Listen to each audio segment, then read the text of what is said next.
Hi, Steve Walker here at Promise Money, and today I'm a bit annoyed. If you're watching this video, it's probably because you've searched something like bridging loan calculator or bridging loan comparison. And what I have to tell you is that you'll find people saying that they will give you these things, but often it's a lie. So, and I'll tell you why it's a lie. If you do that search now, you'll probably find the top 2 or 3 are sponsored links. Those are lead generators. They're organisations who don't offer bridging finance at all. All they're interested in doing is tricking you into thinking they're going to give you a quote, and then they'll sell your data to another company, a bridging specialist, somebody like us. Not that we buy that sort of data, but that's the sort of thing they'll do. You'll find some other more genuine brokers and bridging providers lower down, and they will tell you they've got calculators, but it's guesswork. It really is guesswork, and it's not a lot of use to you. Now, after you've watched this video, what I'd strongly suggest you do is you go onto our YouTube channel for Promise Money, and you'll find loads of different videos about different types of bridging finance. You might find one for the type of finance you're looking to do, and it will tell you more about it, and it'll help you understand it. But anyway, what I'm going to do now is I'm going to run through what are the key factors which will determine what the costs of your bridging loan will be. And once you understand what all these factors are, you'll realise how it's impossible to get anything accurate and reliable from a bridging calculator. So firstly, let's talk about interest rates. Interest rates are going to vary anywhere between 0.5% per month and 1.5% per month, generally, depending on all of these other factors that I'm going to explain to you. So that's a massive variation. That's 0.5 to 1.5. That's 3 times as expensive. So you can see the impact of that. So the sort of things that you can that influence the cost and the rates and are also going to include exit fees. Is there an exit fee or isn't there? The lender's application fee, any early redemption fees.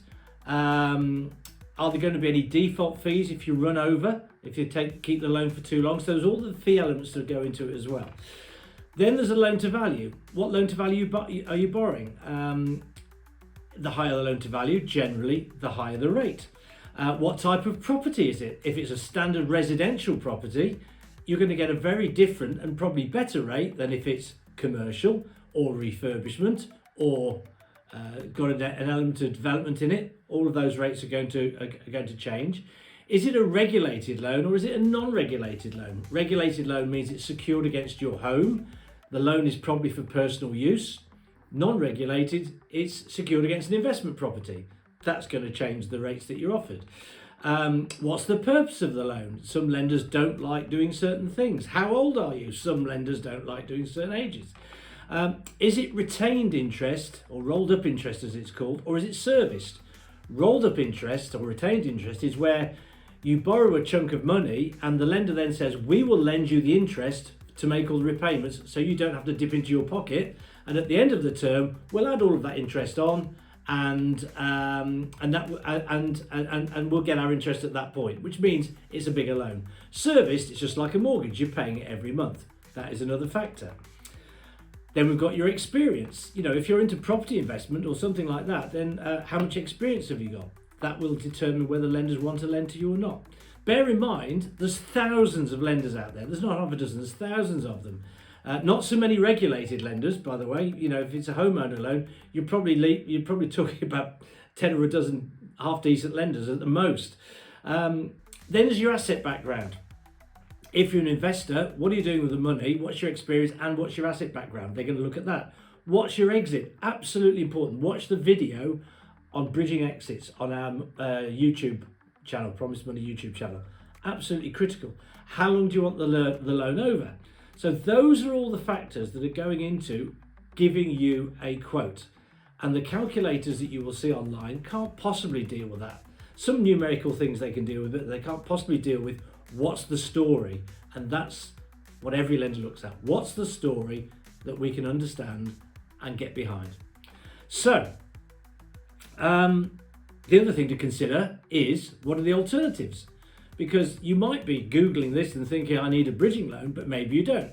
So when you're thinking of approaching somebody to sort this out for you, you need to be going to specialists, specialist bridging brokers who also are specialists and experts in regulated mortgages, non-regulated mortgages, secured loans, commercial mortgages, unsecured loans. You know what? Because of the fees involved in a bridging loan, it might be cheaper to pay twice the rate of interest and have it on your credit card. Those are the sorts of conversations that need to take place. Okay, so there's a lot that goes into this. What I would say is, a calculator can be useful to you if you know what your rate of interest will be, if you know what the fees are going to be, if you know what the terms are going to be, and you've got all this information from a lender, but then at the end of the day, they're going to tell you, what it's all going to cost anyway, because they're going to give you written terms that explains all of that. So it's all about finding the right lender for your specific circumstances and the best rates and fees, etc., etc. Speed. I forgot to mention speed. How quickly do you want it? That could determine which lender you go to. Getting all of that together and comparing those documents, and that's where your specialist broker comes in. So what I would say is, whatever you do, don't go near lead generators. They're just looking to sell your details onto a third party. Talk to a specialist broker who covers the whole market, as I said, secured loans, mortgages, commercial, development finance, the whole lot, because the conversation that you will have and what you will be offered is going to come out of that very, very big conversation about what you are trying to achieve. And a good broker is going to say to you, well, you could do it this way, but actually, have you thought about doing it that way? So beware calculators. Be very careful which buttons you click when you're online. And as I said before, please go to our Promise Money YouTube channel, and you'll find so many videos on there which are going to explain all the different types of bridging, the risks and the costs and everything. So go and check that out, and I hope you found this useful. Thanks a lot. Goodbye.